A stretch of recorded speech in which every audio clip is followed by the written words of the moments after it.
messieurs. Bonjour messieurs. Bonsoir.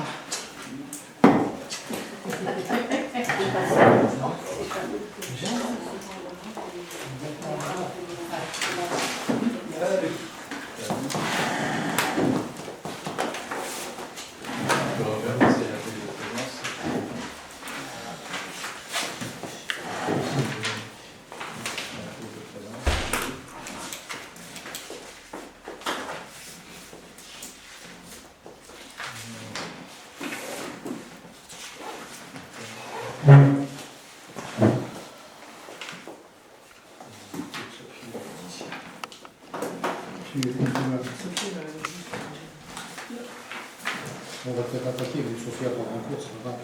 Surtout les deux premiers points, c'est Si, elle est là. Non, mais j'ai croisé en même temps. Si, elle a été continuée. le nom de Sophie. L'initiale. Officiel de 5 minutes à commentaire. Donc déjà, il faudrait désigner le secrétaire de séance. Mélanie,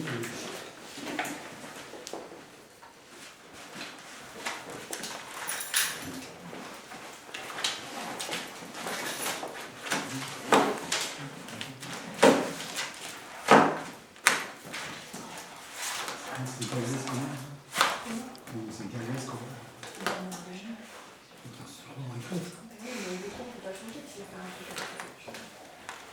c'est les deux. Ah, d'accord.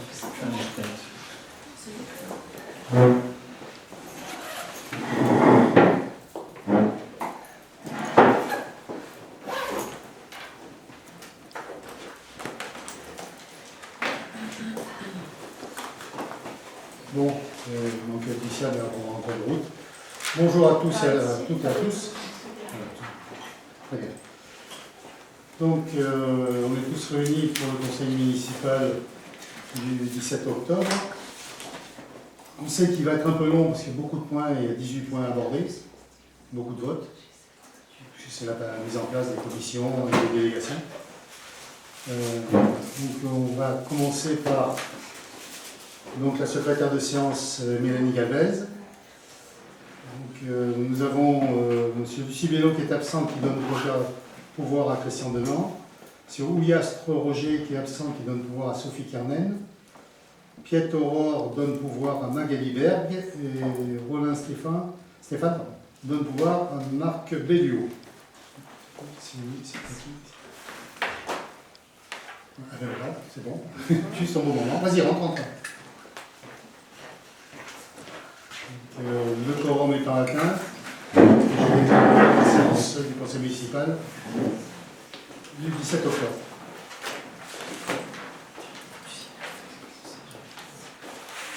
Alors nous allons faire quelque chose de particulier, c'est voter le compte-rendu d'un conseil auquel vous n'avez pas participé, pour la plupart. Je suis un peu gêné sur le fait, mais après renseignement auprès de la préfecture, le nouveau conseil est tout à fait apte de voter. Alors, voter en votant de conscience, pour ceux qui étaient spectateurs, si ça correspond à ce qui a été dit, vous pouvez voter. Les autres, vous pouvez vous abstenir, je trouve ça tout à fait normal. Donc, donc vous avez tous reçu le procès verbal. La question particulière.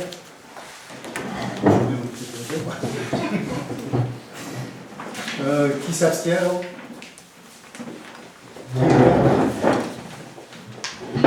à l'unanimité. Donc une autre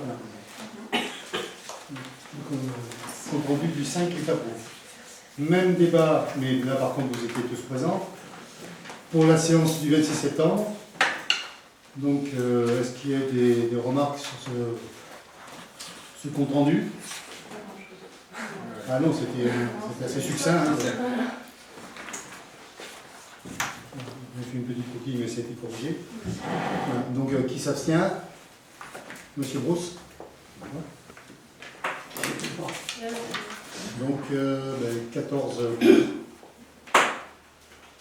adopté. Donc, ça, c'est pour le compte rendu.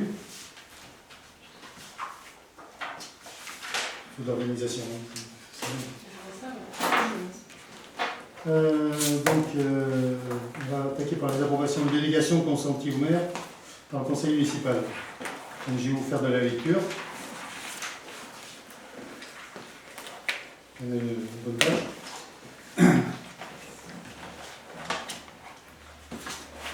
Donc, par ces délégations, le conseil municipal facilite ainsi l'action municipale, réduit les délais de décision et se décharge en outre d'une partie de ses pouvoirs sur le maire, qui agit alors au nom et pour le compte des conseillers municipaux, du conseil municipal.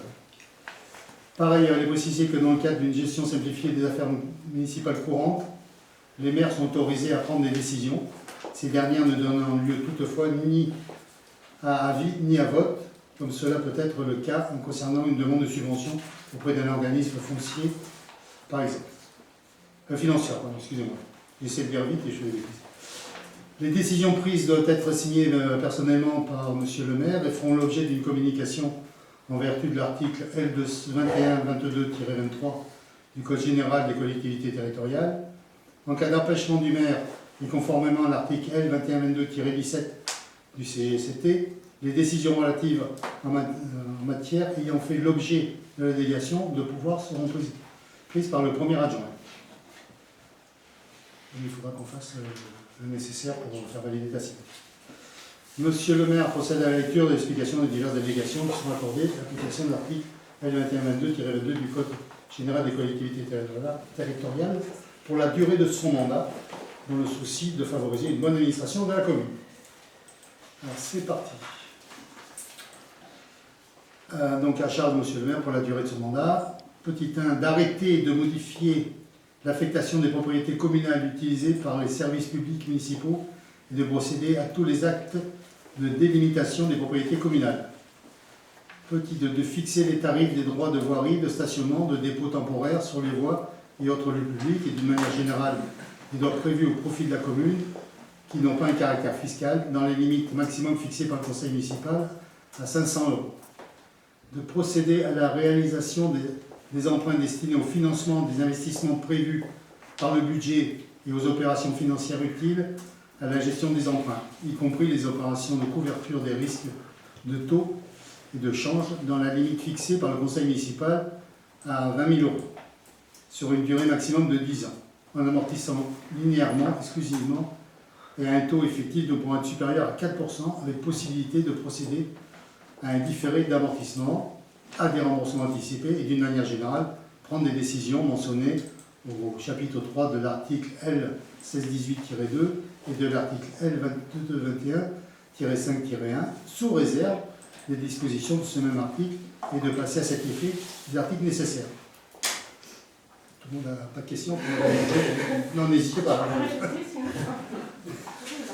De prendre toute décision concernant la préparation, la passation, l'exécution et le règlement des marchés et des accords cadres en matière de fourniture et de services dont le montant est inférieur à 10 000 € et en matière de travaux dont le montant est inférieur à 25 000 €, ainsi que toute décision concernant les avenants ne dépassant pas une augmentation de 5% lorsque les crédits sont inscrits au budget. De décider de la conclusion et de la révision de louages de choses pour une durée n'excédant pas 12 ans. De passer les contrats d'assurance ainsi que d'accepter les indemnités de sinistres y afférentes. De créer, modifier ou supprimer les régies comptables nécessaires au fonctionnement des services municipaux. De prononcer la délivrance et la reprise de concessions dans les cimetières. D'accepter les dons ou les legs qui ne sont grévés ni des conditions ni des charges. De décider l'aliénation de gré à gré de biens mobiliers jusqu'à 4 600 €. De fixer les rémunérations et les règles de frais des honoraires d'avocats, notaires, huissiers de justice et experts. De fixer dans la limite de l'estimation des services fiscaux du domaine le montant des offres de la commune à notifier aux expropriés et de répondre à leurs demandes. De fixer les reprises d'alignement en application d'un document d'urbanisme. D'exercer au nom de la commune les droits de péremption définis par le Code de l'urbanisme, que la commune en soit titulaire ou délégataire, dans les limites du territoire de la commune, à concurrence de 600 000 €, de déléguer l'exercice de ses droits à l'occasion de l'aliénation d'un bien selon les dispositions prévues au premier alinéa de l'article L213-3 de ce même code. Et dans ce cas, les conseillers municipaux étant dessaisis de se prononcer en matière budgétaire pour ouvrir les crédits permanents d'acquisition. D'intenter au nom de la commune les actions en justice ou de défendre la commune dans des actions intentées contre elle, dans les cas définis par le conseil municipal, et de transiger avec les tiers dans la limite de 1 000 € pour les communes de moins de 50 000 habitants, et de 5 000 € pour les communes de 50 000 habitants et plus, notamment en cas de recours lorsque ces actions concernent les décisions prises par lui par délégation du conseil municipal dans les conditions prévues par la présente délibération, les décisions prises par lui pour l'exécution des délibérations du conseil municipal et les décisions prises par lui en vertu de ses compétences propres en matière d'administration des propriétés communales, d'urbanisme, de police et de gestion du personnel communal, sauf dans le cas où la responsabilité pécuniaire de la commune serait mise en cause. Ensuite, de régler les conséquences dommageables des accidents dans lesquels sont impliqués des véhicules municipaux, dans la limite fixée par le conseil, soit 5 000 €. De donner en application à l'article L324-1 du Code de l'urbanisme l'avis de la commune préalablement aux opérations menées par l'établissement public foncier local. De réaliser des lignes de trésorerie sur la base d'un montant maximum autorisé par le conseil municipal, soit 50 000 €. De prendre des décisions mentionnées à l'article L523-4 et L523-5 du Code du patrimoine relatif à la réalisation des diagnostics d'archéologie préventive prescrites pour les opérations d'aménagement ou de travaux sur les territoires de la commune et de conclure la convention prévue à l'article L523-7 du même Code. Je ne vous ai pas perdu encore, ça va? Tout le monde est là? Non. D'autoriser au nom de la commune le renouvellement de l'adhésion aux associations dont elle est membre. Demander à tout organisme financeur, à l'État ou d'autres collectivités territoriales l'attribution de subventions pour le financement des seules opérations ayant fait l'objet d'une décision préalable de l'Assemblée délibérante. D'exercer au nom de la commune le droit prévu chapitre 1 de l'article 10 de la loi numéro 75-1351 du 31 décembre 1975 relative à la protection des occupants de locaux à usage d'habitation. D'ouvrir et d'organiser la participation du public par voie électronique prévue au chapitre 1 de l'article L123-19 du Code de l'environnement. D'admettre en non-valeur les types de recettes de certaines catégories d'entre eux, présentées par le comptable public. Chacun de ces types correspond à une créance irrécouvrable d'un montant inférieur au seuil de 1 000 €. Voilà, j'ai fini pour la liste non exhaustive. Des questions? Alors moi je voulais simplement dire qu'effectivement on avait vu ces délégations de manière à ce que au niveau du fonctionnement ce soit viable et fluide ensemble. Après il y a des sujets, notamment la convention juridique ou des conventions qu'on puisse apparaître comme aujourd'hui on découvre des choses donc que voilà, il faut que ça reste dans un dialogue. On en a parlé donc voilà. Avec Sylvain, Marc aussi ce matin, on a revu. Pour les montants, j'ai souhaité remonter parce qu'on a fait un petit travail tout simple, on a regardé ce qu'il y avait en cours comme facturation et on a encore des factures de travaux qui sont exécutés de 25 000 €. La plus grosse étant de 24 000. C'est pour ça que le seuil est à 25 000. Sinon, il faut faire un conseil municipal pour faire la facture. Moi, si vous voulez faire un conseil toutes les semaines, mais je serai souvent absent, je vous le dis. Donc, tu aurais du boulot. Non, voilà, on a essayé de trouver un compromis, je pense, assez stable. Pour en revenir à la ligne frais d'honoraires avocat huissier, c'est surtout une question de la réactivité.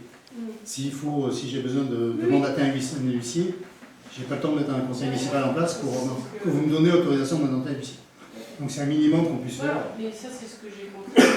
J'étais en ligne avec ça. La seule chose c'est qu'effectivement, si on a une convention à signer quelque chose, on en discutera. Mais bien sûr, mais c'est. Transparence. Vous connaissez un peu maintenant. Voilà. C'est comme ça que je pratique et il n'y a pas de raison que ça change. Et de la même façon, tu parlais sur le sujet Valocine, s'il y a des conventions à signer sur de la téléphonie ou quoi, voilà, il faut que ce se fasse. Après, si vous voulez, là aussi, on pourra peut-être en parler après. Après le conseil. Mais en toute transparence entre nous et avec les ordonnances. Voilà. Donc, je peux mettre au vote. Qui s'abstient? Qui est contre? Donc, à l'unanimité. Alors, le suivant. Pas fini de faire une page de lecture. Fixation des délégations consenties aux 4 adjoints au maire et au taux d'indemnité du maire et de ses adjoints.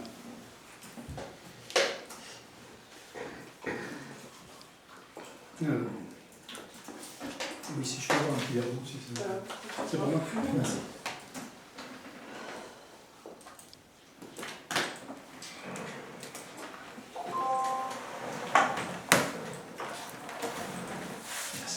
Alors, pour ceux qui avaient suivi ce qui s'est passé précédemment dans le Conseil, cette libération avait été retoquée, parce qu'effectivement on faisait référence, on mettait le niveau d'indice dedans, et il ne faut surtout pas mettre le niveau d'indice, parce que lui il est voté. Donc on s'est bien attaché à pas le niveau d'indice. Donc je vais commencer juste l'introduction. En considérant que la commune compte 571 habitants, considérant que le bénéfice des indemnités de fonction d'adjoint requiert la détention d'une délégation de fonction octroyée par le maire, on verra après. Considérant que pour une commune de 571 habitants, le taux d'indemnité du maire est fixé de droit à 40,3% de l'indice brut terminal de l'échelle indiciaire de la fonction publique, que je ne connais pas aujourd'hui. Considérant que pour une commune de 571 habitants, le taux maximum de l'indemnité de fonction d'un adjoint est fixé à 10,7% de l'indice brut terminal de l'échelle indiciaire de la fonction publique. Ça, c'est pour les rémunérations.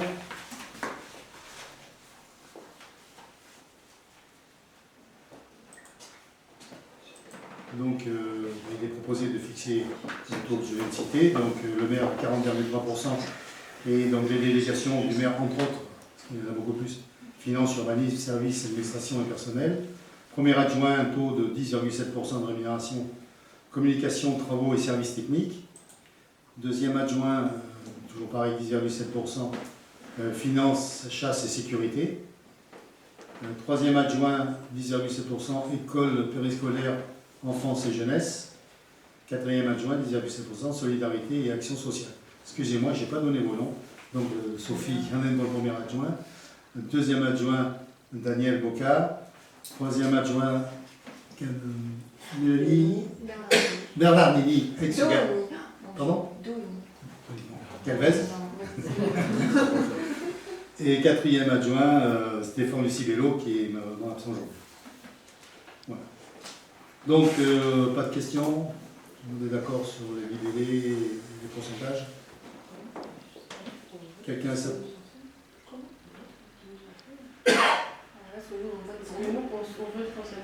Bien sûr. Tu peux être contre, peut-être plus. Tu n'auras pas plus ou moins. Moins. Qui s'abstient? Qui est contre? Donc, voter. Tu t'abstiens? Une abstention. Donc, 14 voix pour, une abstention. Alors, question, je pense que la question, Sophie, c'est de savoir si le fait que le conseiller ou l'adjoint soit concerné les juges et partis, les juges et partis, s'il doit s'abstenir, ne pas participer au débat, mais là c'est trop tard parce que le débat a eu lieu. Dans les dernières, on vous fait C'est voter. réglementaire. J'en ai une qui est excellente, mais il faudra la voter. Mais elle est pas mal. Donc on vote sur des travaux qui ont été faits ailleurs que chez nous. Ça faudra qu'on l'explique, mais bon, c'est la loi, il faut s'y plier. Donc voilà, je pense que c'était juste pour préciser. Ouais. Donc la suivante, on va passer aux désignations des délégués maintenant. Donc il y a plusieurs nominations. Délégué pour le CIVU, voilà, on va chercher. CIVU, donc du centre hospitalier du Pays Salonnais. Donc où est-ce qu'il y a tout ça donc a été désigné comme membre de participer aux réunions du CIVU, donc Christian Denant, maire de la commune, délégué titulaire, et M. Alain Brousse, conseiller municipal, délégué suppléant. Abstention, contre, demandé pour, adjugé. N'hésitez pas, parce que, enfin, on en a déjà discuté, parce qu'on a l'impression qu'on ne fait rien, mais on en discute avant. Désignation des délégués locaux au CNAS. Pour ceux qui ne savent pas, c'est l'équivalent d'un CE pour le privé. Donc a été désigné pour le collège élu Stéphane Rollin, conseiller municipal, Et là, par contre, il y a du personnel qui est désigné aussi. Donc, c'est Madame Sabrina Huet, déléguée titulaire, et Corinne Jouet, déléguée suppléante. Quelqu'un s'abstient? Abstention? Contre? Unanime. Désignation des délégués de l'Office du tourisme des Massifs des Costes à Pélissade. Donc, proposé Madame Natacha Grisoni, conseiller municipal, délégué titulaire, et Monsieur Roger Houillastre, conseiller municipal, délégué suppléant. En plus, Natacha Grisoni est déjà vice-présidente du... Oui, c'est déjà le cas. Ouais.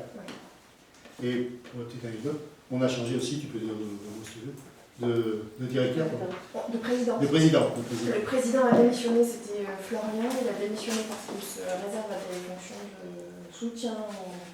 Enfin, il est directeur de campagne. De campagne. Sûrement plutôt. Et donc c'est Stéphanie Volpini qui prend la présidence. Qui est conseillère municipale. Alors elle a déménagé, mais. À Lens. Oui. Oui, mais elle a le droit, puisqu'elle était Verneuil. Verneuil. Comme elle a été élue à Verneuil, elle a le droit de ça. Oui. Très bien. Donc, on va passer au vote. Abstention. Qu'est-ce qui est contre? Donc, à l'unanimité. Représentant auprès de la commune, auprès de la commune forestière. Donc, proposé M. Marc Belluot, conseiller municipal, délégué titulaire, et M. Stéphane Rollin, conseiller municipal, délégué suppléant. Abstention, contre, pour, unanimité, désigné, délégué. On arrive encore. Désigner deux délégués pour représenter la commune au sein de la CLEC. Alors, sa CLEC, pour ceux qui ne savent pas, c'est la commission locale d'évacuation des charges transférées. Ouais. Donc, ils sont proposés M. Christian Denan, maire de la commune, délégué titulaire, et M. Alain Brousse, conseiller municipal, délégué suppléant. Abstention. Contre. Donc, à l'unanimité. Désignation de deux délégués pour représenter la commune auprès de la SMET, du SMET, c'est le SMET 13, syndicat mixte d'énergie du département des Bouches-du-Rhône. Donc sont proposés M. Sylvain Gondry, conseiller municipal délégué titulaire, et M. Alain Brousse, conseiller municipal délégué suppléant. Brousse. Qu'est-ce que je fais ici? Je peux le retirer. On passe au vote. Abstention? Non. Pour, contre? Donc, nommé à l'unanimité. Correspondant de désignation de correspondant défense auprès des instances militaires. Monsieur Jean de Palville, conseiller municipal délégué titulaire, et Monsieur Marc Belluot, conseiller municipal délégué suppléant. Sachant qu'il y a le 11 novembre bientôt, donc on en dira deux mots à la fin aussi. Des abstentions, contre, à l'unanimité sont désignés pour délégués militaires. Donc maintenant on va attaquer la désignation des commissions et des membres qui le constituent. Pardon? Alors, comme c'est vous qui êtes cité, si vous voulez que je peux les nommer un à un, et sinon vous référez au tableau, tout le monde connaît. C'est à votre décision. Hein. Dans ces cas-là, il faudra joindre le tableau à la c'est déclaration. C'est joint, c'est prévu. C'est prévu. Après, ou tu peux les citer rapidement tout de suite. Non, je vais citer les trucs, mais pas citer forcément les noms de tous les gens. Peut-être le responsable de la commission. Allez, Ouais. le responsable de la commission. Sur la sécurité, je crois qu'on vient de dire que c'était Daniel qui était le titulaire. Alors, il est en charge. Il est en charge, mais. Délégataire. Il est en charge de sécurité, mais tu es responsable Oui, c'est ça. de la commission sécurité. D'accord, ok. C'est parce qu'en fait, tu l'as cité en tant que deuxième adjoint et Ouais. ce qu'il faisait, mais effectivement, c'est ça qui est responsable de la commission. À ce sujet, il y a une réunion à la gendarmerie dans une quinzaine de jours. J'ai pas la date en tête. Je te dis. Ça va. Donc, il a été créé 14 commissions municipales permanentes, donc qui seront composées, comme indiqué dans l'annexe, qui est dans le tableau. Donc, je vais vous lire, citer les commissions et leurs responsables. Sécurité, vidéoprojection, Marc Belluot. Finance, appel d'offres, Daniel Bocard. Travaux, projets, Sophie Carnen. Solidarité, action sociale, Stéphane Cibello. Communication, Sophie Carnen. Animation, festivité, Stéphane Rollin. Culture, médiathèque, Alain Brousse. École périscolaire, enfance et jeunesse, Mélanie Galvez. Urbanisme, juridique, enfin, c'est l'urbanisme et juridique, Sylvain Gondry. Tourisme, Roger Ouillast. Transport, mobilité, Sylvain Gondry. Chasse, Daniel Bocard. Développement agricole, espace naturel, patrimoine, Marc Belluot. Vie citoyenne et démocratique, Natacha Clézion. Voilà. Et le reste de la commission sont cités dessus. Des questions? Non. On passe au vote. Donc, qui est-ce qui s'abstient? Qu'est-ce qui est contre? Donc, à l'unanimité, ces commissions sont adoptées. Dans la commission Solidarité Action Sociale, c'est pas le. Tu voulais t'y rajouter? Alors, ça n'a pas une importance non plus vitale. Oui, ça va bouger. C'est ce ça que j'allais dire. Ça peut bouger. Mais du coup, on est obligé de refaire un vote à chaque fois qu'il y a des changements dans les conditions? Non, non, pas du tout. Non, ça c'est. Mais après, même j'imagine que s'il y a quelqu'un qui veut participer. Mais bien sûr, vous êtes tous élus au même niveau, hein, je le rappelle. Il y a des... Après, je dirais c'est à la discrétion du responsable de la commission. S'il veut travailler qu'avec ces gens, ben, après les gens en réfèrent et je trancherai si nécessaire. Mais sinon, c'est quand même. Et je dirais même pour certains sujets, moi je ne suis pas contre le fait de faire venir des gens qui sont non élus, hein, pour échanger avec eux. C'est le premier concerné. Mais c'est sous la responsabilité du responsable de la commission. Bon, voilà. C'est un peu plus vite que ce que je pensais, c'est très bien.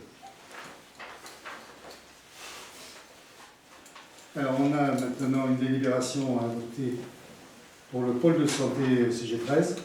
Donc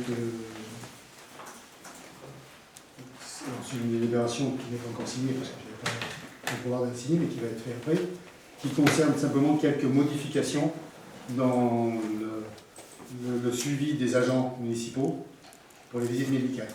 Jusqu'à présent, c'est le médecin qui se déplaçait. Maintenant, ce sont des infirmières qui vont se déplacer.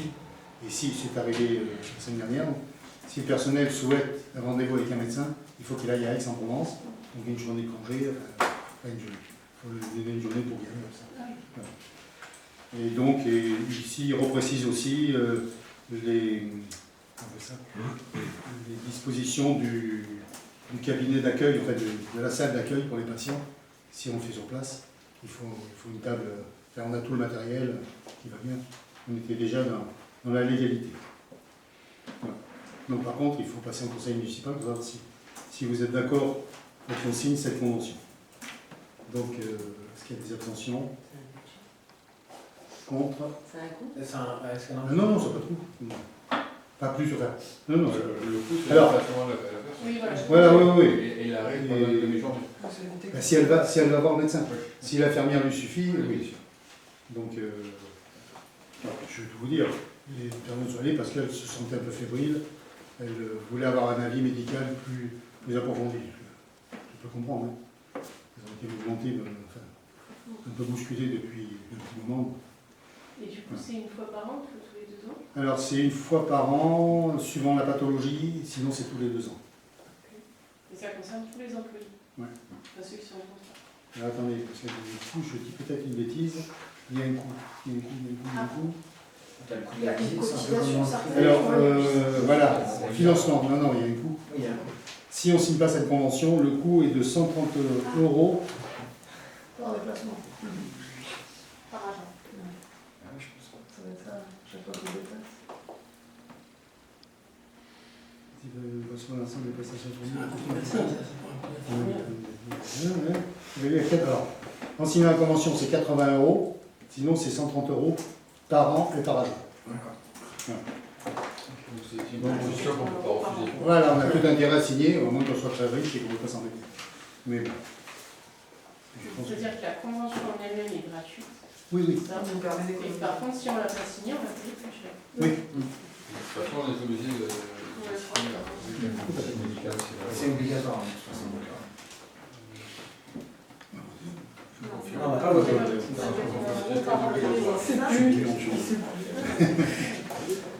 On va passer au vote. Qui s'abstient? Qui est contre? Donc, adopté à l'unanimité.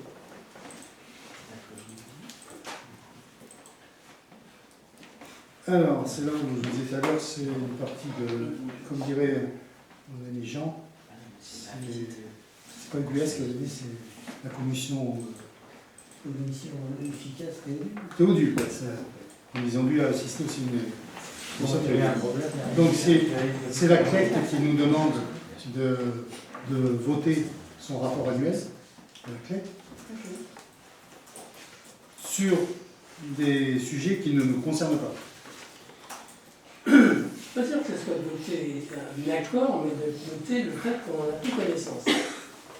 Alors, on est toujours dans D'abord, le pour la même. plaque, il n'y avait rien qui concernait directement.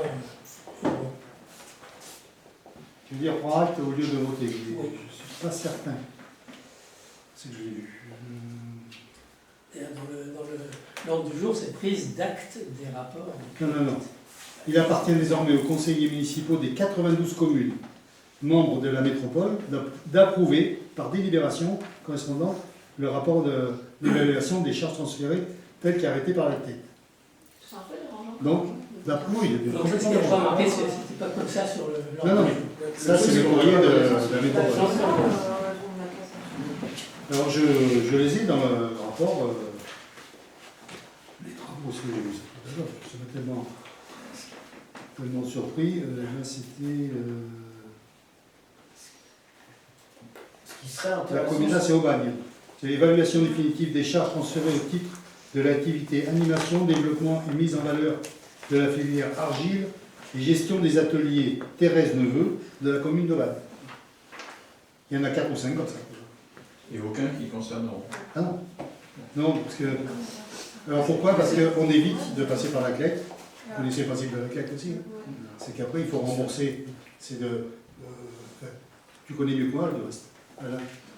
C'est une évaluation des charges, donc effectivement, quand il y a des charges qui passent de la commune à la métropole, ou réciproquement qui reviennent de la métropole à la commune, il faut savoir combien ça coûtait ou quel était le prix de revient, et donc il y a toute une commission d'experts qui essaie d'évaluer ces charges, et donc voilà. Du coup, il y en a quand souvent c'est sur un stade, une piscine, enfin, des choses comme ça dans les communes. Je crois que là, dans les dernières, il y avait Martigues, où il y avait tout un complexe sportif qui était passé à la métropole et qui est revenu finalement dans la commune parce que c'est peut-être plus simple aussi en termes de gestion, et donc du coup il y a cette évaluation qui est assez compliquée, qui est très technique. Mais, je suis allé 2 fois parce que normalement que le membre titulaire qui veulent, mais j'y suis allé 1 fois en principe. Et c'est très technique, mais bon voilà, il n'y a pas a priori de loup, surtout quand on nous personne. Le loup, il Ça semblerait. ne nous engage en rien d'approuver un truc qui ne concerne pas. Ah non, mais on te demande de le faire. Ouais. Là, je peux désapprouver, mais. Moi, ça me dérange un peu d'approuver un truc. Ah, mais tu peux t'abstenir. Hein. Comment ça se passe si on a Si par exemple, on est opposé, si on Alors, on peut, C'est un peu déjà. parce que ces rapports seront définitivement adoptés que lorsque 2 tiers au moins des conseillers municipaux de la commune, membres de la commune, population totale de celle-ci, ou la moitié au moins des conseillers municipaux des communes membres représentant les 2 tiers de la population auront approuvé ces délais. Ils ne sont pas obligés d'avoir 100% de la Après, vous votez à votre âme et conscience. Et quel est l'impact si C'est une bonne question, je vous remercie d'avoir posé. Ce qui serait intéressant, je pense, dans le fonctionnement à l'avenir du conseil, c'est ce genre de documents, si on peut les avoir nous un petit peu en amont. Vous les avez eu Non, la c'est semaine dernière. on les a eu. Celui-là, vous l'avez eu la semaine dernière. En tant que moi. C'est que je n'ai pas lu. Non, voilà, le seul que vous n'avez pas eu, c'est ce qu'on a revu ce matin. Sinon, vous avez eu tous les documents une semaine avant, minimum. Si on peut l'avoir, dès qu'on les reçoit, on peut les donner, c'est pas un problème. c'est délégué à la CLEC? Et monsieur le maire. Non, mais c'est juste qu'ils ne sont pas concernés, quoi. C'est tout. Ça ne nous concerne pas vraiment. Oui, donc, enfin bon, On a pas ce qu'il vu, faut hein, savoir, c'est c'est que c'est pas dans la qu'il y a une négociation entre la commune et la métropole, et s'il y a un désaccord, c'est la commune qui est ou la métropole d'ailleurs. Et dis-nous, ça, non, on n'est pas d'accord du tout, donc et ça se fait en général en amont. Quoi, donc, Ouais, Christian, je confirme, elle n'a pas eu avec la convocation. Ah, ben, Donc, autant pour moi, c'est pas. Alors, est-ce qu'on peut la reporter ou est-ce que. Est-ce que ça a vraiment un Est-ce que ça a un intérêt de la Alors, reporter jeu où ça ne simplement, concerne pas? si à ce moment-là, est-ce qu'on peut avoir le détail des 4 Ah oui, c'est marqué là, je l'ai à la ici. Donc l'animation, je vous l'ai vu à Aubagne. Le stade d'honneur du complexe sportif par semaine se sont transférés à la commune de Fos-sur-Mer au 1er janvier 2025, conformément à une délibération du Conseil de la métropole du 5 décembre 2025. Port Notre-Dame, situé sur le territoire de la commune de Saint-Chamas, transféré à la métropole par arrêté préfectoral le 22 août 2025. Et promotion du tourisme, dont la création d'un office de tourisme restitué à la commune de Saint-Chamas, conformément à sa demande par délibération du 25 février 2025, suite au classement de la commune en commune touristique par arrêté préfectoral du 24 octobre 2025. En fait, c'est un groupement. Donc, on fait partie du groupement, c'est normal en fait de voter, c'est la de métropole, le décider. groupement, c'est la métropole. C'est la métropole. Ouais, mais comme il a en charge, ouais. Excusez-moi, là on nous demande de se prononcer uniquement sur ces 4 points, de façon générale et Ah, définitive. non, c'est que ce 4 points qui concernent Les charges le rapport de d'activité. transfert à l'intercommunalité, ouais, forcément, Après, si on est obligé de voter et qu'on peut s'abstenir, chacun est libre de Ah oui, oui, s'abstenir. tout à fait. C'est vrai que, par exemple, il y a le transfert du port Notre-Dame à Saint-Chamas, on serait à Istres, il y a un sujet par exemple. Oui, voilà, Il c'est y a ça. un sujet de portuaire. Là, c'est vrai qu'il n'y a pas de commune environnante et d'interaction avec Oron, mais c'est vrai que sur la méthode, ce qui est intéressant, c'est d'avoir les documents plus en main. Je pensais que c'était fait, donc toutes mes excuses. On n'en sait rien. Pour les autres.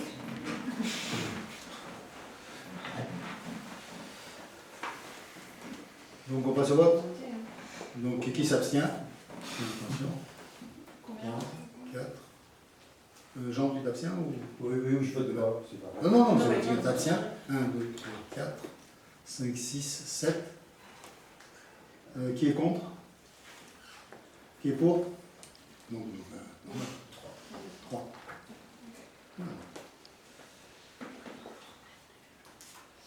Donc ça permet De voir à ce ceux qui va se passer. Ouais, mais il y a ceux qui sont non, concernés c'est la de société. voter en fait. Tout à fait. Non, c'est la space. Voilà. On vote toujours sans même conscience. La prochaine délibération, donc c'est le maintien des tarifs cantine et préscolaire.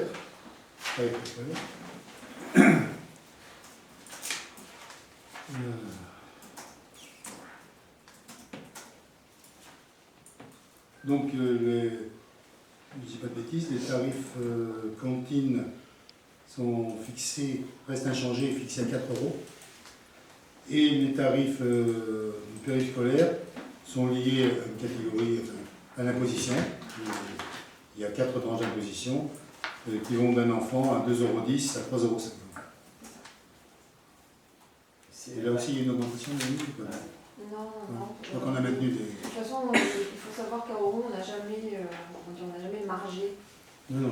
ni sur la cantine ni sur le reste, donc c'est vraiment des prix tout le temps. Donc, on ne peut pas porter, on ne cherche pas à faire du bénéfice avec ça, simplement d'offrir un service aux Ah familles. oui, Voilà. je peux vous Ça dire. ne- Le repas aujourd'hui, j'ai signé les factures cet après-midi, est à 4,35 €. On n'impute pas les alimentations. Donc, vous payez 4 €. Ça oui. vient du sport, du coup, c'est très cher. De peut-être solliciter, de sonder pour voir un autre prestataire.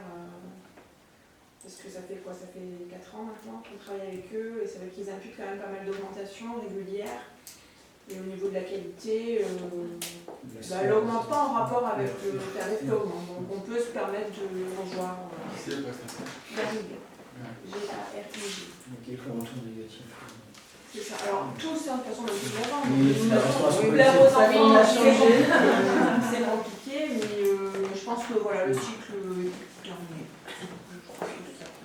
Le contrat, Garec, ça arrête fin Le d'année 31 juillet. Ah oui, c'est l'année scolaire. L'année scolaire. Donc il faut s'y prendre, je pense, en janvier. Oui. Voilà. Donc ce sera, on regardera. Et sur le périscolaire, est-ce que à partir de janvier, on peut commencer à aborder une réflexion Bien sûr. sur les horaires, Bien sûr. comme Bien sûr. Sur la réservation. pour anticiper voilà, les systèmes de réservation Il y a le goûter aussi, il y a pas mal de choses. Mais bon, ça arrive, on va le faire. Oui, il y a- C'est marrant parce que les agents du péri elles me disent que tout va bien, mais vous me dites que ça va pas.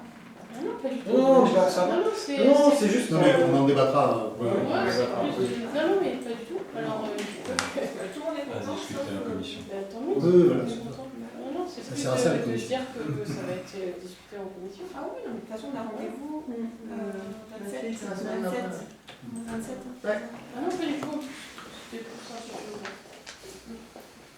Donc voilà pour les tarifs. Donc on peut passer au vote. Qui s'abstient? Qui est contre? Donc il y a l'unanimité. Adopte le maintien donc, de la grille tarifaire et approuve le maintien du tarif de la cantine municipale.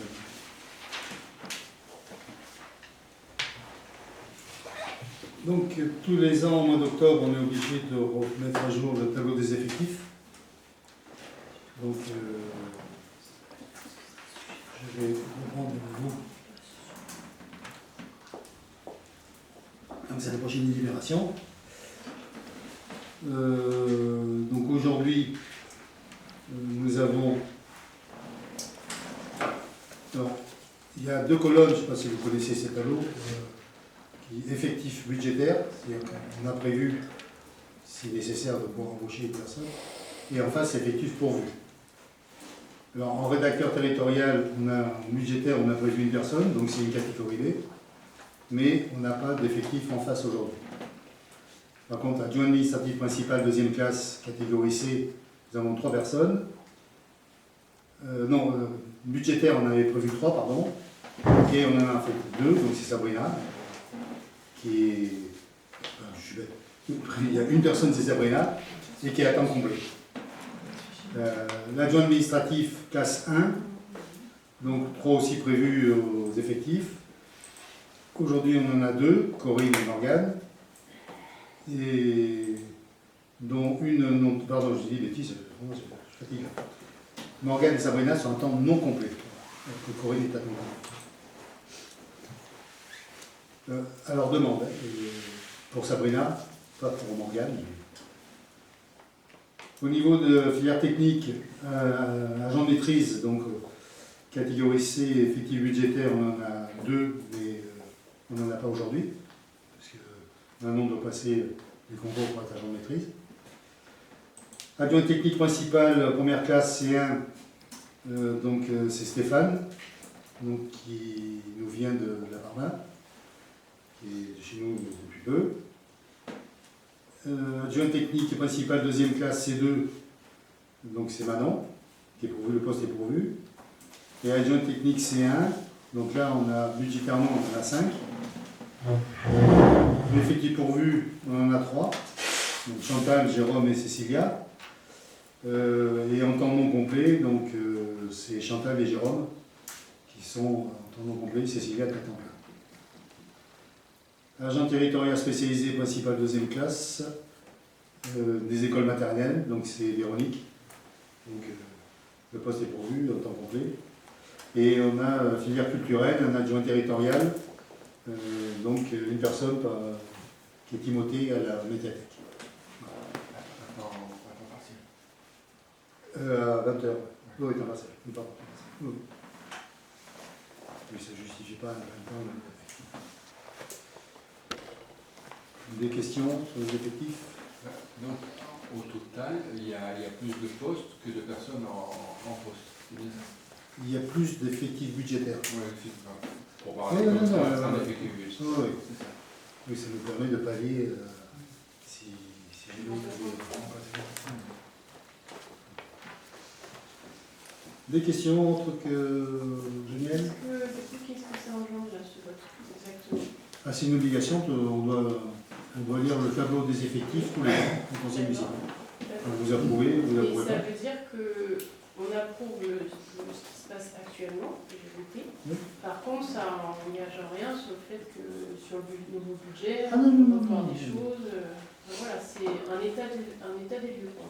Tout à fait. Considérant la nécessité de mettre à jour le tableau des effectifs de la collectivité à la date du 1er octobre 2025. Et si on fait tous les combien, tous les ans? Tous les ans. Tous les ans, on doit présenter les effectifs. C'est effectivement, lors du budget, oui. Le fait d'avoir un effectif budgétaire supérieur à l'effectif pourvu, est-ce que ça veut dire qu'on a une provision en termes de masse salariale ou pas? Ma salariale, je pense pas. Non. Non. D'accord. Donc ça veut dire que si on veut recruter un agent de plus, il faudra créer une ligne budgétaire supplémentaire, c'est ça? Bonne question. Ouais. Ouais. À mon avis, Je ne voudrais pas dire de bêtises, Parce qu'on mais inscrit le budget Ouais. sur l'ensemble de l'effectif budgétaire. c'est pas une provision qu'on peut garder, si tu veux. La provision, c'est ça. C'est effectivement, elle est inscrite à la ligne du budget, mais c'est une ligne qui n'est pas utilisée en fait. D'accord. Elle ne sera pas utilisée si on ne va pas Elle est budgétée sur l'année en cours. Oui. D'accord. Bon, quoi qu'il arrive, ça, c'est des choses qu'on peut vérifier. Là, c'est un état des lieux. Oui.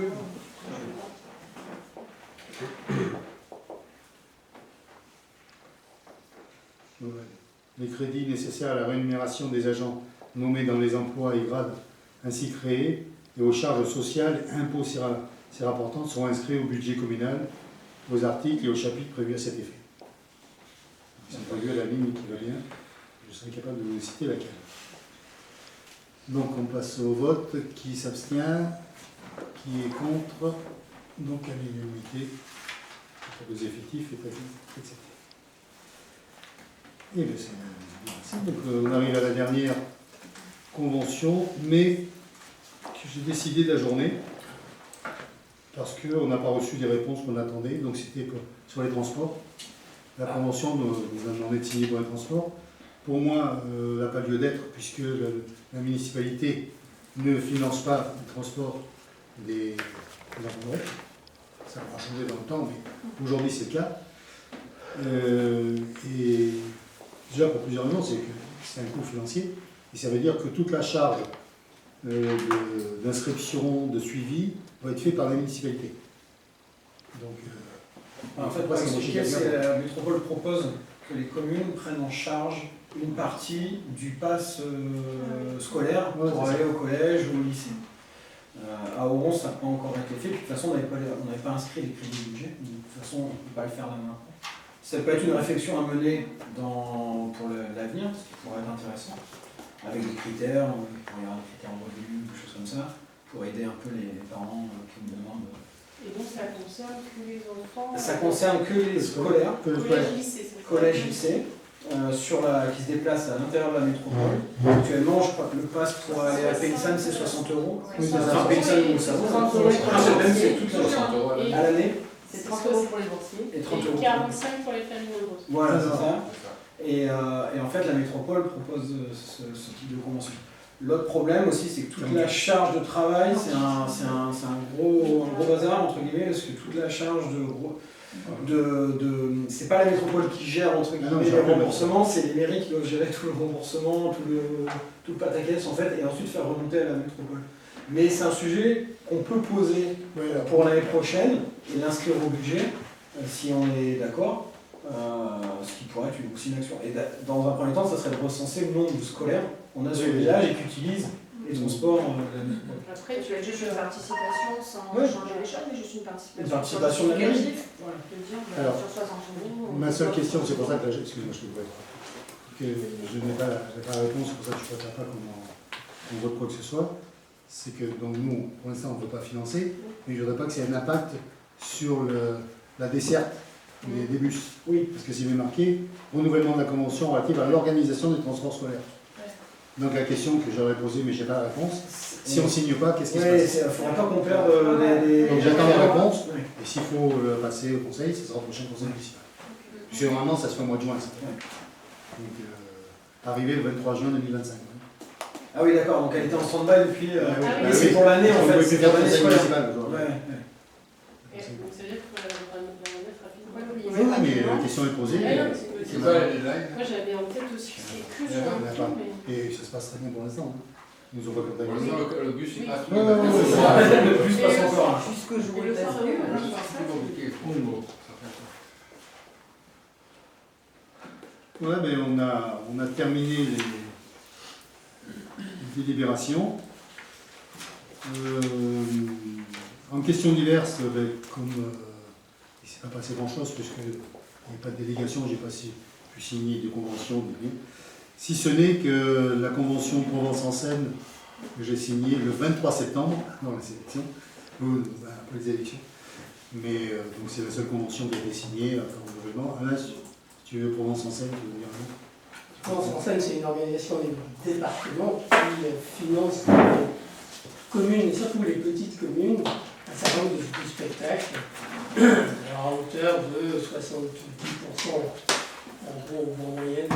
C'est-à-dire qu'un spectacle comme celui qui est programmé le 8 novembre, un concerto pour piano de poèmes, qui coûte. Le financement, la facture de ce duo, c'est de l'ordre de 1 700 €. Et donc, compte tenu des 70% de subvention, la commune paye autour de 500 €, 570 je crois. Et donc, il y a eu un autre spectacle pendant le printemps, musical, qui avait été financé de la même façon et qui avait coûté effectivement 70% de moins que le tarif. Il y a tout un catalogue, c'est très intéressant. Et je incite fortement Stéphane à aller regarder de près et piocher, parce qu'il y a vraiment des choses intéressantes. On n'en a probablement pas assez utilisé. Il faut vraiment le Et regarder. le catalogue, il est où? Là, il est sur Internet, D'accord. sur Provence-en-Seine. Et ils ne proposent pas des journées où il y a quelques compagnies qui font des extraits de spectacles visualisés pour mieux choisir peut-être? Alors non, mais il peut y avoir un certain nombre de spectacles qui invitent pour aller voir quel spectacle qui se passe à Port-de-Bouc et donc qui permet éventuellement de dire bah, c'est bien, ça vaut la peine de le prendre. Ok, et ils invitent par quel biais? Ils invitent par quel biais? Eh bien, par le biais de mails qui sont envoyés aux correspondants de la mairie à Provence-en-Seine. Pour de façon encore plus précise, alors je pense qu'il y a des saisons, puisqu'il y a une saison qui va de septembre, en fait la saison elle commence en septembre, et de ce fait j'ai reçu une bonne, je crois peut-être une dizaine, pas loin d'une dizaine dans les 15 derniers jours, propositions d'informations sur tel et tel spectacle. Ça veut dire que c'est Que j'envisageais donc à donner à envoyer à Stéphane. Après, tu peux envoyer à tout le monde. Enfin, de la Oui, à la commission On peut tout administration. envoyer tout le temps, tout à tout le Non, monde. mais à la Il n'y a culture. pas de problème, mais Ok, merci. Et ça veut dire que c'est des dates qui sont encore envisageables? c'est plutôt pour les programmations. La difficulté d'ailleurs pour celui qui vient le 8 novembre, c'est que ça avait été un peu arrêté il y a plus d'1 an, mais il était sur le catalogue à partir de septembre, il était sur 25-26. Donc du coup ça peut être signé que ces jours-ci. Et donc là, voilà, le reste du catalogue est ouvert pour l'année 2025-26, en gros septembre 26. Historiquement, comment les choix ont été faits? C'était une commission qui se réunissait? Alors historiquement, Régine Farlin avait dû écouter, est allée voir, a entendu, voilà, et elle avait retenu deux, trois spectacles comme ça. Pour celui de cette année, par exemple, celui qui fait le duo orchestre et poème, piano et poème, qui sont déjà venus, et je trouve que c'est plutôt pas mal et que ça valait la peine qu'ils reviennent. Bon, ils sont venus 2 fois déjà. Et donc il y avait un autre orchestre qui est venu pendant l'été ou le printemps, alors qui était venu mais pas avec le même programme et la même programmation l'année d'avant. C'était très bien d'ailleurs. Je sais plus son nom, mais il était très bien. Voilà, donc ça avait été fait comme ça, mais je pense qu'effectivement la commission pourra se charger de Faire une commission sur Ouais, parce que comment ça s'est décidé que ce même spectacle revienne 2 fois? Oui, alors c'est un peu la réponse que je faisais là, D'accord. en disant qu'il n'y a pas eu de délibération haute. Je me rappelle que j'ai personnellement été chargé avec notamment la personne Nadine ici, et avec Nadine on a essayé de mettre en place un programme pour cette année, et sans qu'il y ait de responsabilité reconnue en tout cas, puisqu'il était question que je sois adjoint à la culture et que compte tenu des circonstances difficiles du conseil municipal, je suis passé dans le tribunal administratif qui a pu suspendre cette responsabilité. On a essayé quand même de mener, puisqu'il y a eu à peu près deux spectacles. J'en profite, puisque vous êtes là tous les deux, de vous féliciter pour cet été où les festivités se sont très bien passées, les choix des orchestres étaient bons, il y en avait pour tous les goûts, donc bravo. Je crois que ça ne se passe pas le passé pour effectivement les festivités. Il y a des conférences qui ont eu lieu avec un public qui est variable. Et il y a une conférence à laquelle je vous engage à venir encore, et c'est celui qui est prévu, outre le duo par M. Gastine et Madame, il y a une conférence qui est organisée par Madame Riboton, qui est un professeur d'histoire, géographie, d'histoire agrégée, et qui est absolument passionnante en général. Et elle aussi, elle est venue une fois ou deux. J'avais essayé d'avoir un contact avec un monsieur qui s'appelle Éric Mathieu et qui faisait une conférence sur les tableaux, et qui était aussi vraiment, au top, sauf que j'ai pas réussi. Je lui ai envoyé plusieurs mails, j'ai essayé de l'appeler, je crois qu'il est surbooké, très occupé, donc il a peut-être un peu évincé ma demande. Et c'est dommage. La conférence, c'est sur le voyage à Pérouse. Ouais, c'est ça Voilà. Et tu peux me rappeler la date? La date de la Alors, Pérouse, le la date de Non, la date de la conférence. C'est jeudi 13 novembre à 18h, je crois. Oui, 18h. On l'a fait là, c'est sûr. Et donc il y a une affiche qui va être publiée ou qui va être proposée à la commission communication dès demain. N'est-ce pas? En fait, on a fait un récap là, de toutes les dates et on va publier sur l'ensemble des dates aussi. Et effectivement, par contre, peut-être Alain, de faire une réunion de commission sur la culture, ça peut être intéressant. Et j'ai une question, Alain, c'est aussi, est-ce qu'il existe du coup un catalogue pour les conférenciers Alors non. En tout cas, par ma connaissance, c'est-à-dire que là, effectivement, c'est un peu par... Alors, je sais que, par exemple, Olivier Bédus avait fait venir quelqu'un qui était ingénieur, je ne sais pas quoi, qui avait parlé de l'aéronautique. Olivier Bédus avait fait venir aussi un ecclésiastique, je crois. Bon, voilà, c'était un peu par connaissance et par proposition des uns ou des autres sur tel ou tel sujet, telle ou telle conférence. Mais il n'y a pas, à ma connaissance, en tout cas, de catalogue. Ils sont réguliers. Alors, oui, là par exemple, il y a eu une conférence sur l'art de la médecine au Moyen-Âge, je crois, qui a coûté 0 €, 0 centimes d'euros, et même pas une bouteille de vin ou un petit repas. Bon, j'ai un peu honte. Pour Madame Riboton, il y a la fin de vie à 250 € pour cette soirée. Oui, ce sont des conférenciers, c'est une vie professionnelle. Donc, j'avais une autre information. Éric Mathieu, il avait fait l'année dernière quelque chose qui était Une autre information qui concerne un peu aussi les festivités.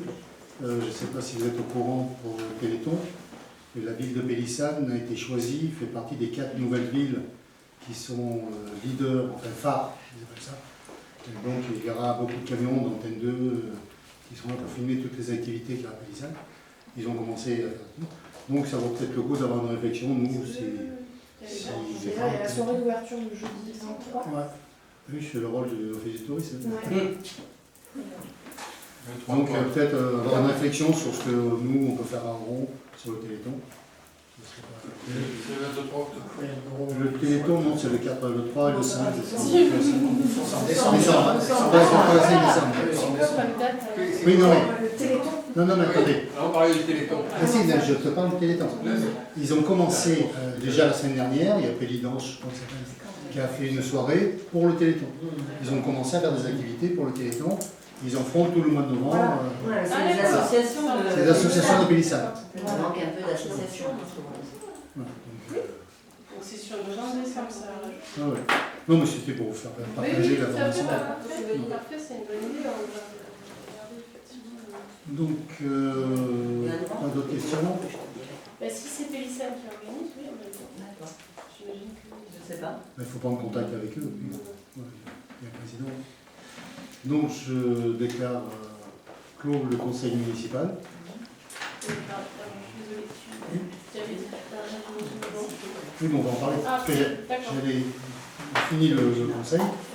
J'arrête déjà. Donc, le conseil est terminé. Et on avait proposé, vos propositions, d'avoir un échange avec la population qui est présente aujourd'hui.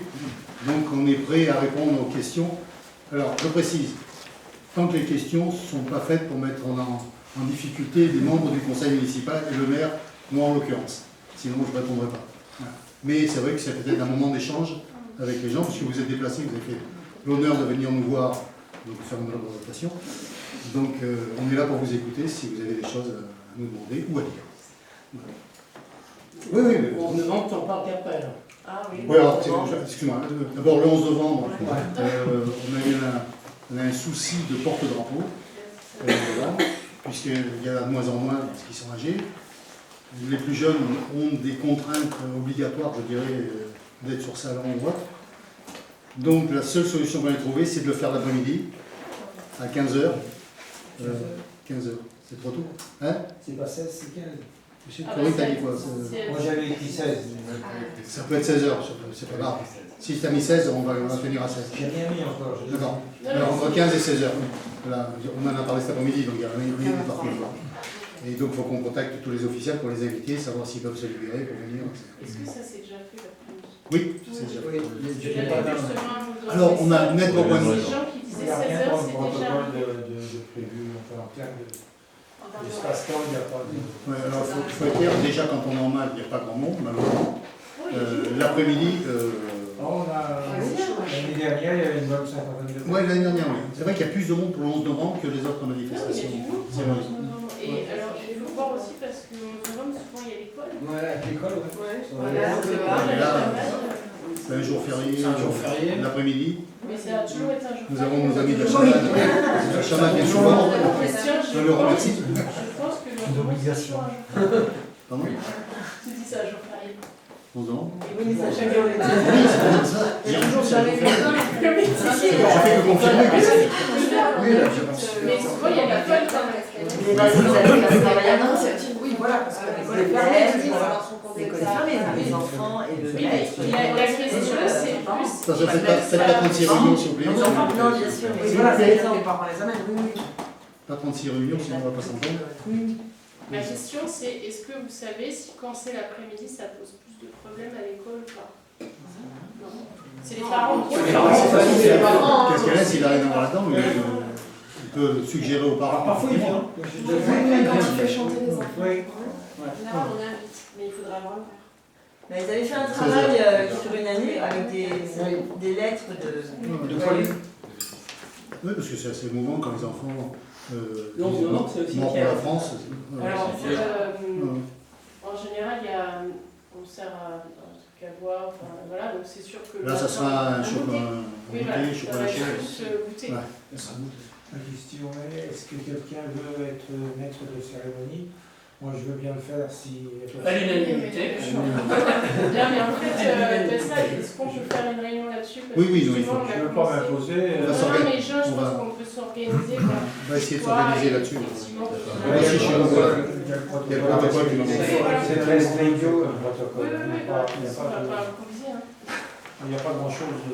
On ne peut pas différer le protocole, mais il est très simple. Oui, oui, c'est ça, mais je pense se réunir, faire savoir qui Faire une fait quoi. préparation.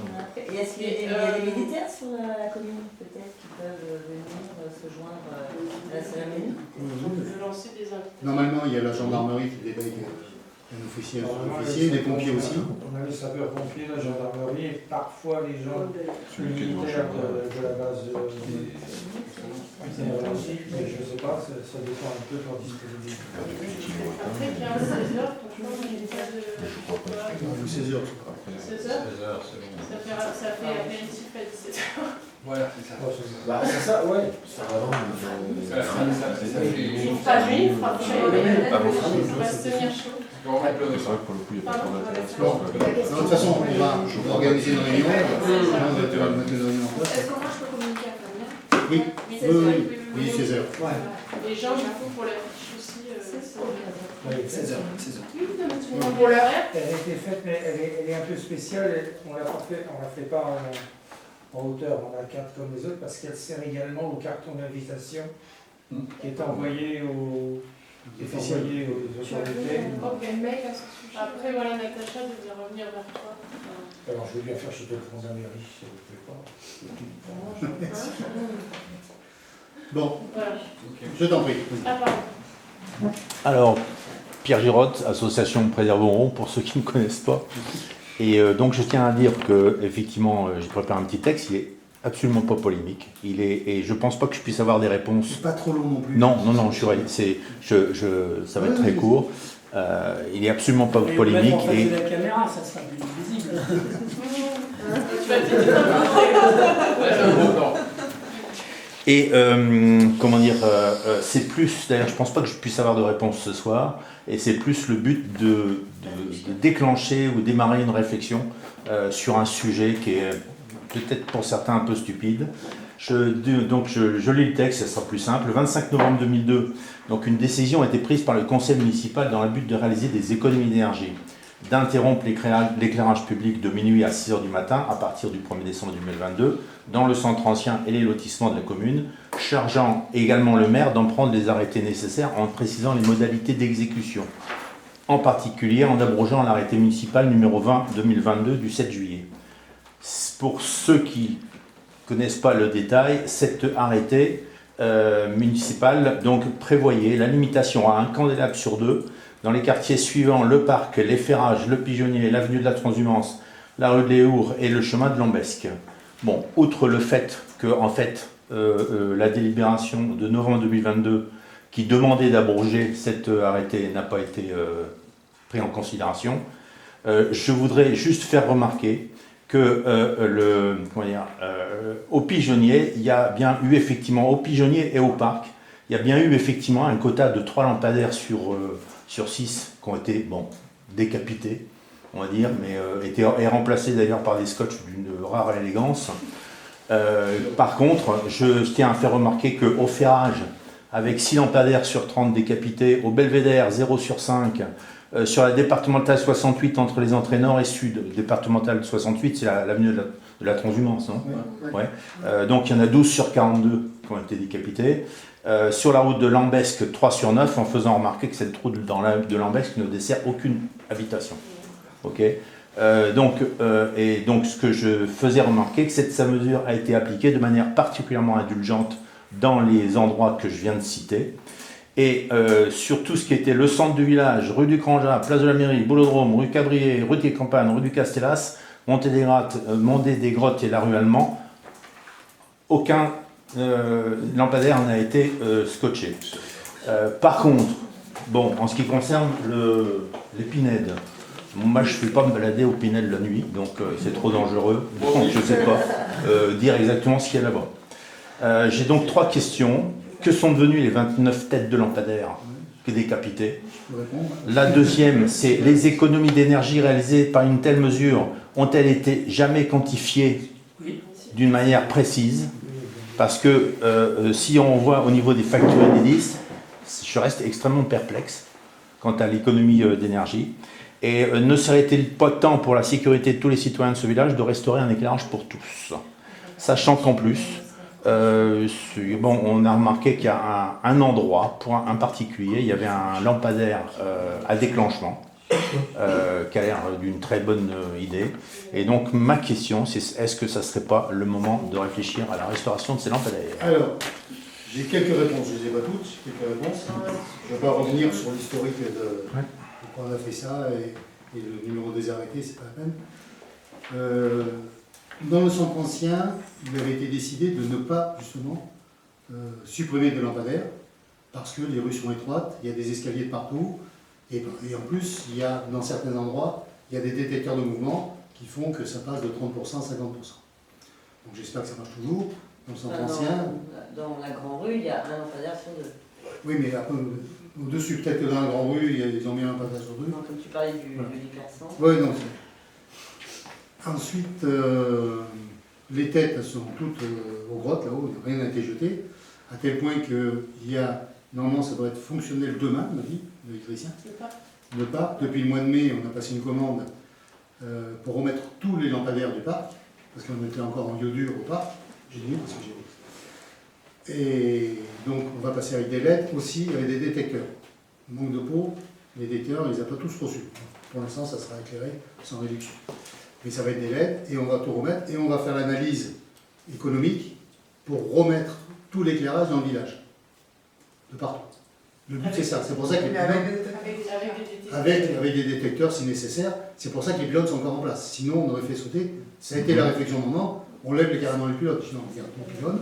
Parce qu'on va y revenir, et toutes les municipalités vont y revenir. Ne vous inquiétez pas. Après, au niveau sécurité, ça n'a pas été, c'est loin de là, prouvé que le fait d'éclairer un lampadaire sur 2 ou de couper la nuit, ce soit plus risqué pour les gens, qu'il y ait plus de cambriolage. Ça, c'est de la légende urbaine, je veux dire. Après, il y a quand même une notion de confort. Le confort, voilà, c'est ça, le confort, j'habitude.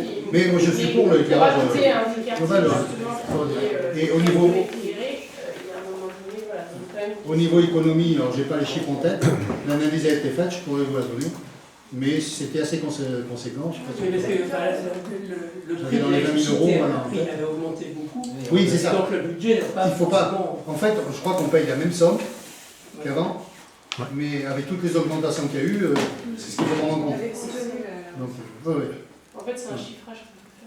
Mais c'est une bonne réflexion, c'est un vrai sujet. L'éclairage dans tout le village, c'est un sujet. C'est un sujet qui est d'actualité. Sachant que je pense qu'un des éléments quand même qui est à prendre en compte, c'est que effectivement l'application de cette mesure a été particulièrement inégale dans le village. Oui. Alors, c'est possible aussi, je ne suis pas dans la polémique. Après, ce qu'il faut savoir, c'est que les critères, c'était de dire, quand on arrive à un virage ou à un endroit, on ne coupe pas. Quand on sentait que c'était dangereux, on ne coupait pas. Ça n'a peut-être pas fait partie de tous les cas, je suis d'accord, mais voilà. Il faut tenir ça en compte de ça.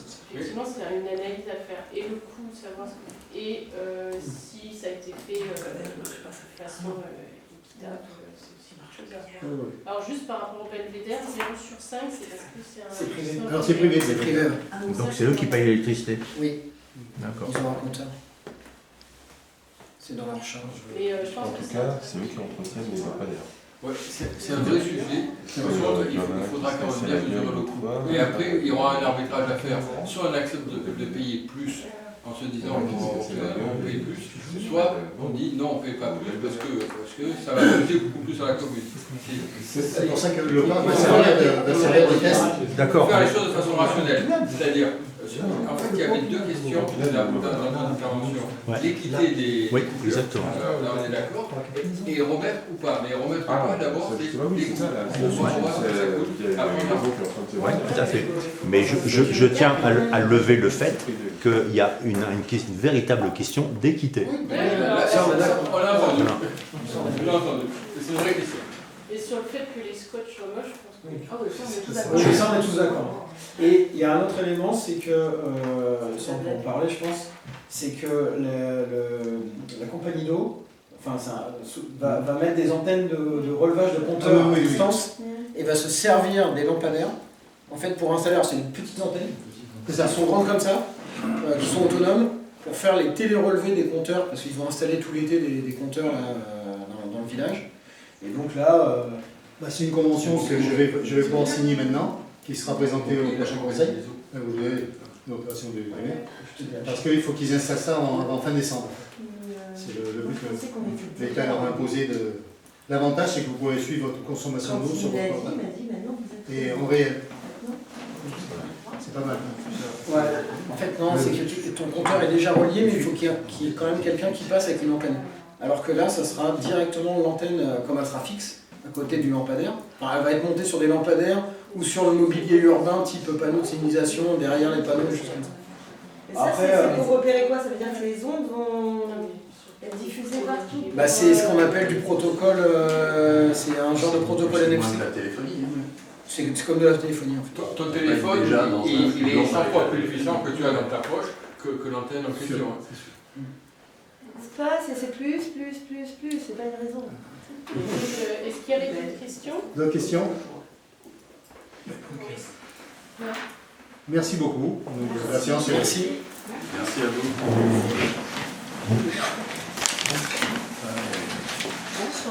Bonsoir. Bonsoir. Moi-même.